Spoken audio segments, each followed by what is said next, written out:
out fairly quick, so you can make an adjustment to your program. And that's largely done through data management and looking at collecting data, looking at data in relation to your priority site. The two most important things for measuring success is the coverage of the plant through time, recorded by the date, and the age class. So the coverage is important so that you can prove that your sites are actually getting smaller. If they're getting bigger, whatever you're doing is not working. The other key one, age class, and remember we talked about measuring coverage, how to do that.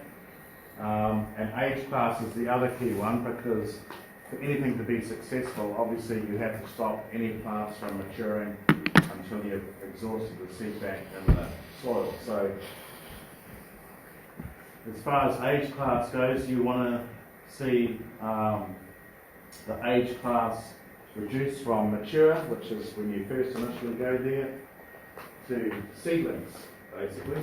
And that's all you want to see until they're all gone. So it's a very good measure of how successful you've been. If you're going back and you're not recording just seedlings, you're recording mature plants, either you're not going back soon enough to retreat it, or you've missed something in the first place. There's lots of ways you can do that. Obviously, it's important to record all the information against each site.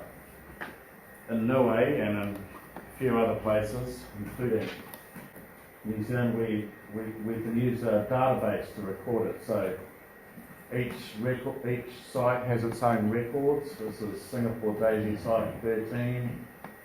It has the first date that the site was found, what the species is, and then these are the records of each treatment. So back on the 18th of June 2015, there was 20 square metres of adult Singapore daisy.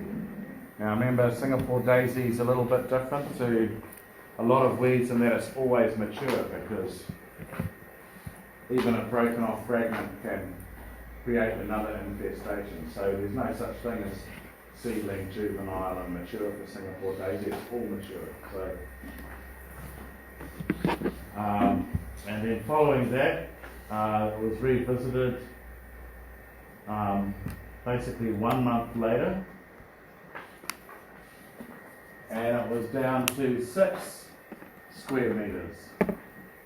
Then it was visited again on the 26th, which is basically a month later again, and there was nothing.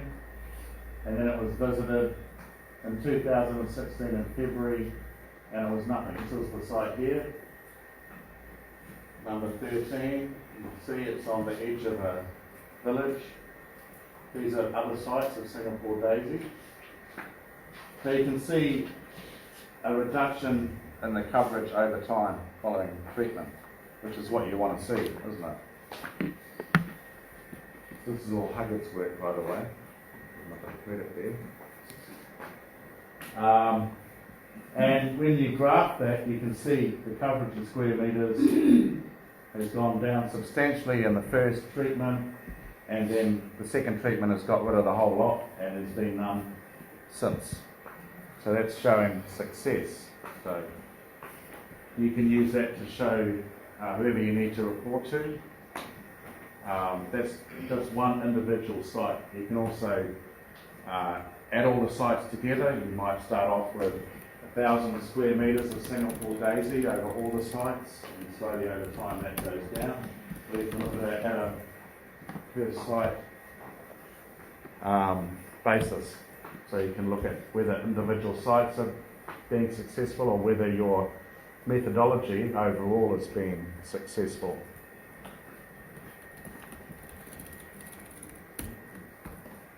I didn't put the other graph in, that was an unsuccessful site. And maybe Huggard can say why they were unsuccessful or why he thinks he was unsuccessful. It just took us too long to go back to the site. So it increased. So they controlled the site and they didn't go back soon enough, and there was actually more than when they started.